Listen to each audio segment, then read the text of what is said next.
Türkiye 2000'li yıllarda gerçekten zor şartlar, çetin günlerden geçti. 1997 yılı başından itibaren özellikle o zamanki Refah Yol iktidarını devirmek ve Türkiye'deki dini hassasiyetleri ve faaliyetleri bloke etmek amacıyla o zamanki asker, yargı, bürokrasi ve özel kesimde bir kısım medya ve iş sermaye çevrelerinin ve güdümlü STK'ların birlikte destekledikleri bir 28 Şubat dönemi vardı ve bir beşli çete oluşumu vardı ve bu dönem uzun süre devam etti. Her ne kadar 3 Kasım 2002 tarihinde bugünkü Cumhurbaşkanımız Sayın Recep Tayyip Erdoğan'ın liderliğindeki AK Parti hükümeti tek başına gelmiş olsa da AK Parti'de ilk döneminde 5 yıl boyunca önemli darbe girişimleriyle karşı karşıya kaldı. Gerek üniversite, yargı, bürokrasi çevrelerinden, sermaye ve medya çevrelerinden sürekli engellenme teşebbüsleriyle karşı karşıya kaldı. Ama kararlı, dirayetli ve çetin bir mücadele veren Cumhurbaşkanımız ve arkadaşları bu süreçlerde halka dönerek, halkın desteğini alarak bu dönemi başarıyla atlatmayı bildiler. Ve ilk dönemin bitmesine doğru Cumhurbaşkanlığı seçiminin Nisan ayının sonlarında yapılması gerekiyordu.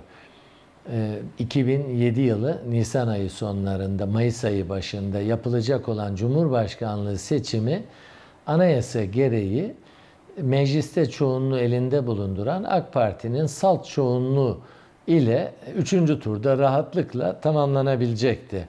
Ve Cumhurbaşkanı adayı olarak o zamanki Başbakanımız Sayın Recep Tayyip Erdoğan, yardımcısı Sayın Abdullah Gül'ü Cumhurbaşkanı adayı olarak partisinin meclis grup toplantısında Sayın Abdullah Gül kardeşim adayımızdır diye beyan etmişti. Bunun üzerine o zamanki Anayasa Mahkemesi Başkanı eski başkanlarından Sabih Kanadoğlu bir meclisin toplanabilmesi için 367 gerekir gibi ucube bir fikir attı ortaya ve meclis toplantısı yapıldı.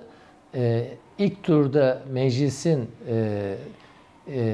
toplantısında toplanabilme şartı olarak anayasada yazan daha az sayıdaki sayının yerine 367 şartı diretilmeye çalışıldı. O zaman mecliste 361 AK Partili milletvekili vardı ve Anayasa Mahkemesi toplandı.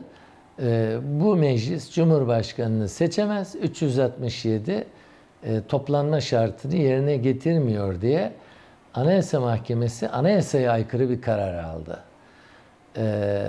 Bu kararı almadan önce de 27 Nisan gecesi o zamanki Genelkurmay Başkanı'nın imzası ile bir e-muhtıra yayınlandı ve meclisin Cumhurbaşkanı seçme iradesi üzerine ipotek konulmaya çalışıldı. Ertesi gün 28 Nisan günü bizim de MÜSİAD Genel Merkezi'nde